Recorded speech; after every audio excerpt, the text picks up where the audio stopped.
gals, and welcome back to my channel. If you guys are new here, hi, my name is Hillary, and if you are a returning subscriber, then you must be a crazy Hilly, and welcome back. Before we get started, I just wanted to say if you guys like this video, feel free to give me a like or subscribe or leave a comment down below. It helps the channel out so much. And also, I am unveiling, which you're going to see right after I say what I'm going to say right now, my new Patreon page, because I have a couple Patreons and I am so thankful that they think that I'm cool enough to be a Patreon. So I decided to make a thank you page. If anyone wants to be on this thank you page, all you have to do is go to my Patreon and donate. But if you do not want to, you do not have to. I am already like shooketh that someone wants to be my Patreon. Like I was like, it feels good. Yeah. Thank you. But again, if you do not want to, don't feel obligated. But if you do want your name to be on this page, which will be featured at the end of all of my videos from now on, other than right now when I show it to you, the way to get on it is just go to my Patreon page. I also have merch down below if any of you guys want like a t-shirt or mask. So that's also down below if you want to check that out. But let's show you my thank you page.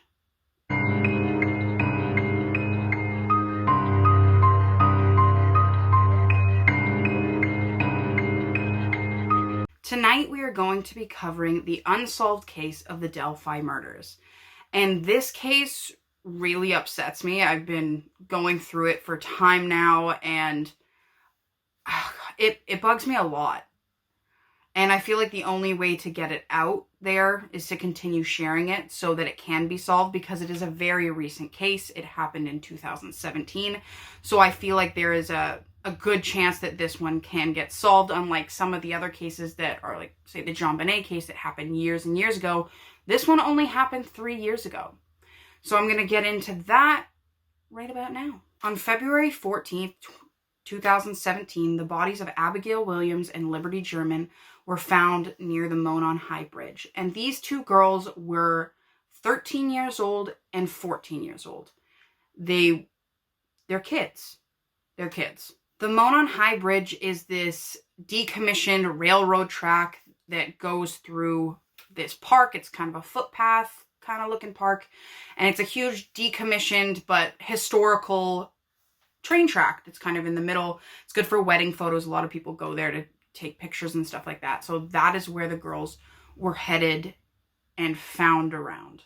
At 1:35 p.m. on February 13th, 2017, Abby and Libby were dropped off at the trailhead by Libby's older sister, Kelsey. She was on her way to work and I think to hang out with a boyfriend.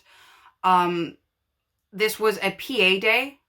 I believe it was supposed to snow or something like that. The girls had a sleepover at their houses, you know, had a great day and decided, let's go out and do something fun because it's a PA, like the day's off. There's no school. And if I could tell you like the amount of times that I did that at the age of 13 or 14, and I would go to trails. There was a trail behind my house like when I was a kid. This is why this case just thoroughly disgusts me, because, you know, I used to do all the same stuff. I used to go hang out on the trail, and I remember going to places where my dad's like, hey, like, maybe you shouldn't go there. Or, you know, not maybe, but don't go there. Sorry, Dad. But, you know, I went and I hung out and I played. So that's kind of what they were doing on a PA day. And they're hanging out. And they are, if not grade 8, going into high school. So, again, I'm reiterating that they are kids. So after Kelsey dropped her sister and her friend off, the girls went hiking and they went to the bridge. At around 2:07 p.m., Libby posted a picture of Abby walking on the bridge, and that was the last time any of them were heard. I believe they posted this picture to Snapchat, you know, sent it to your friends, you're taking some edgy photos on the bridge, and that was the last time that anybody heard from the girls. The girls had prearranged a meeting time to meet with Liberty's father at about 3:15. And of course, he went to the spot where he was supposed to pick them up and nobody was there. So he tries calling them, you know, and gets a little worried, obviously. His kids aren't there. And decides to go check out the trail a little bit. They get more of the family to come and they kind of search for the girls. And the girls weren't reported missing until about 5 o'clock. You know, it probably started to get dark and they're just like, okay, this is an issue now.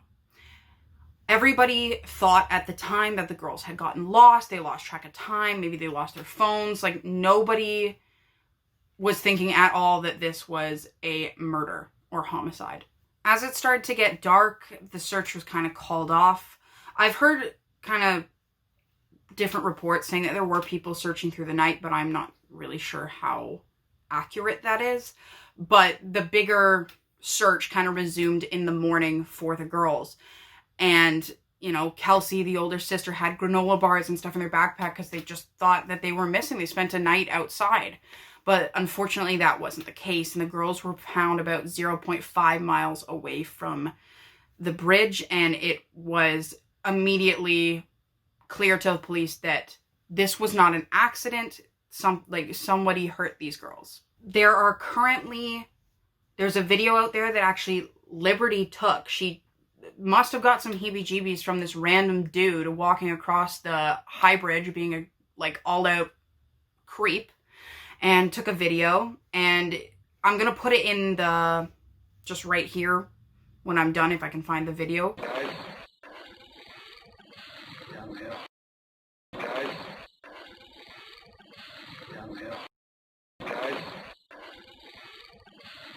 He comes across the bridge. He says, "Guys, down the hill." And that is the video that the police released to the public to try and identify who this person was. There are now 2 sketches that have come out. There's the original sketch that was supposedly someone seen by this lady who was also walking the trail that day. And then there's a second sketch. Both these sketches look completely different. So the sketch is a little sketchy. I'm like, I know I only have the reach of maybe 50 people per, depending on who watches my videos, but that's better than nobody. And if anybody happens to live there or has any idea, I'd recommend that you call a tip, just in case. If anyone has any information, feel free to call the tip line, because this is something that's got to get solved. Also, I think it's amazing that Libby had the foresight to record this video of this person walking. Clearly this person was looking real weird to them, and she thought, hey, I'm going to take my phone out.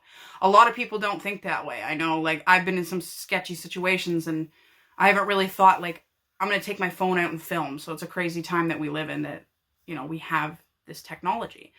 Unfortunately, so far, it's coming up on 4 years now, and we haven't caught the person. But I really sincerely hope that they do. This shouldn't be another JonBenet Ramsey case. It should be something that I hope that they solve relatively soon.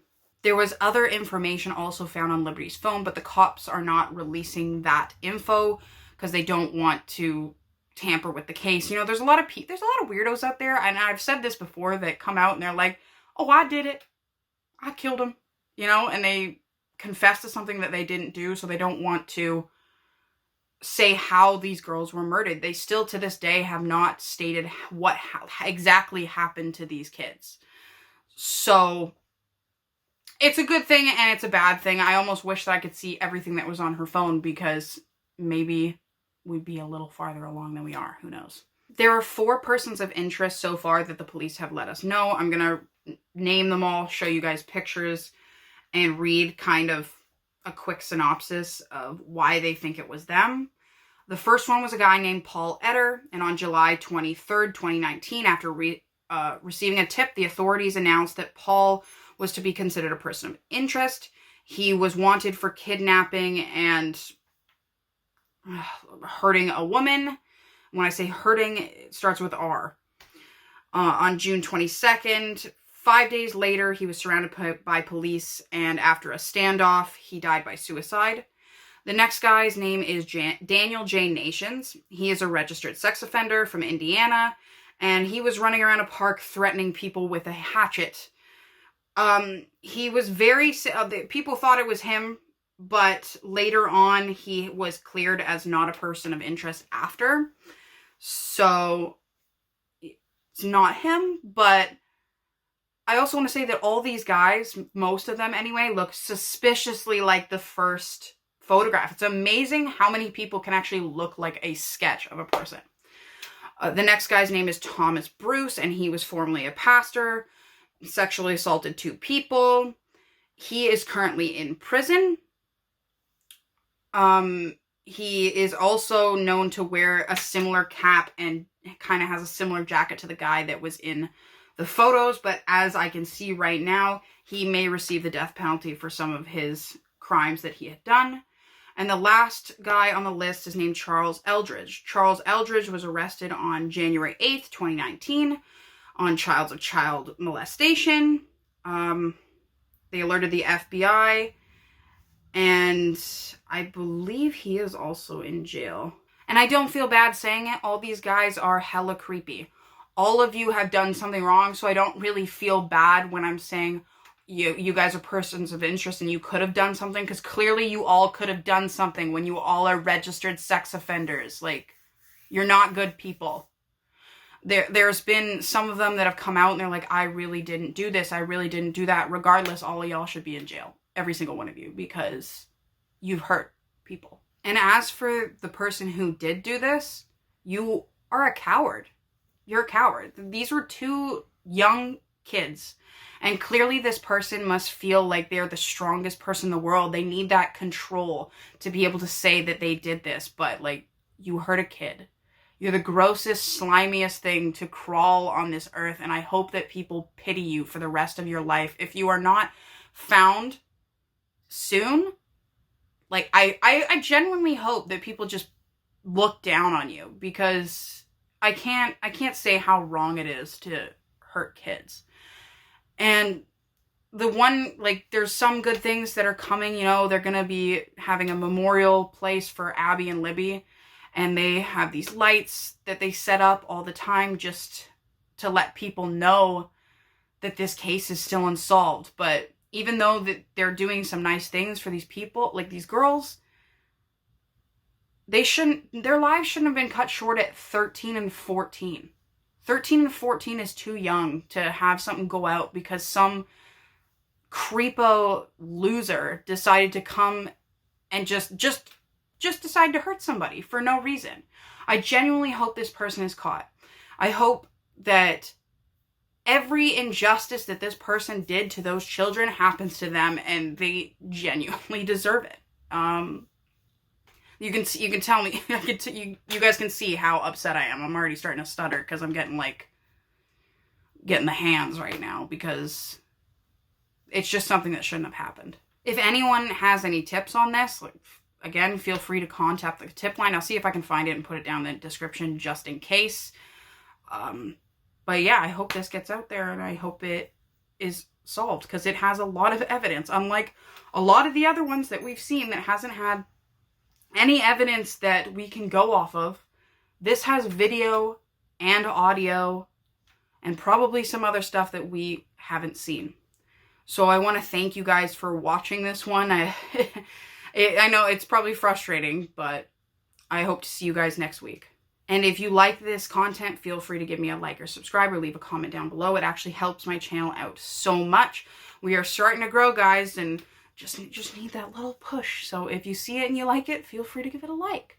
If you wanted to join my Patreon again to get onto that screen that I'm going to put on the thank you page and everything, it's down the link below. And if you want any sort of merch, again, that is down the link below. Thank you guys for watching, and I'll see you guys next week. Bye.